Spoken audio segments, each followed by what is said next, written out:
দর্শক, এই মুহূর্তে রাজধানীর সায়দাবাদ বাস টার্মিনালে আছেন সহকর্মী জুবায়ের প্রধান। সেখান থেকে সরাসরি যুক্ত হচ্ছেন তিনি। জুবায়ের, আজকে থেকে তো ঈদ যাত্রার প্রথম যাত্রা শুরু হয়েছে। আপনি যেখানে আছেন এই মুহূর্তে সেখানকার পরিস্থিতি কি দেখছেন, এবং কোনো ধরনের কোনো অনিয়ম এখনো পর্যন্ত চোখে পড়েছে কিনা?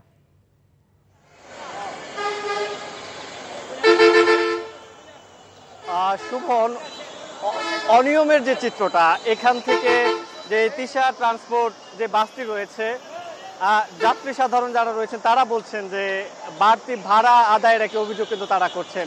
তারা বলছেন যে 230 টাকা করে ভাড়া ছিল এবং সেটি জ্বালানি তেলের দাম বাড়ার পরে 250 টাকায় গিয়ে দাঁড়িয়েছিল, এবং এই ঈদ মৌসুমকে কেন্দ্র করে সেটি 300 টাকায় কিন্তু 300 টাকা করে ভাড়া নেওয়া হচ্ছে, এরকম অভিযোগ কিন্তু এখানে যারা যাত্রী সাধারণ রয়েছেন তাদের পক্ষ থেকে জানানো হচ্ছে।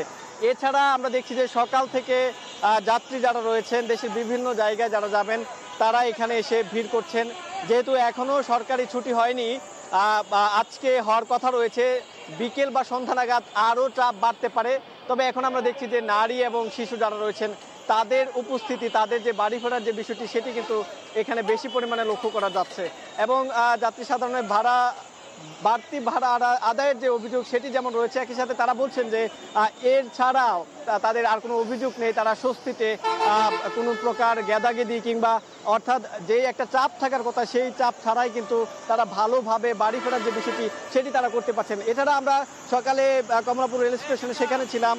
রেল মন্ত্রী এবং সড়ক পরিবহন ও সেতু মন্ত্রণালয়ের মন্ত্রী যিনি রয়েছেন শেখ রবিউল আলম, তিনি আসলে রেল এবং সড়ক পরিবহনে কোনো ধরনের অনিয়ম এবং অনাকাঙ্ক্ষিত ঘটনা যেন না ঘটে সেই লক্ষ্যে তিনি বলছেন যে আইন শৃঙ্খলা রক্ষাকারী বাহিনী তারা যেমন সজাগ রয়েছেন, একই সাথে তিনি বলছেন যে এই যাত্রা নির্বিঘ্ন করতে তারা বিভিন্ন স্তরের নিরাপত্তা বাহিনী সহ সেগুলো কিন্তু মোতায়েন করা হয়েছে।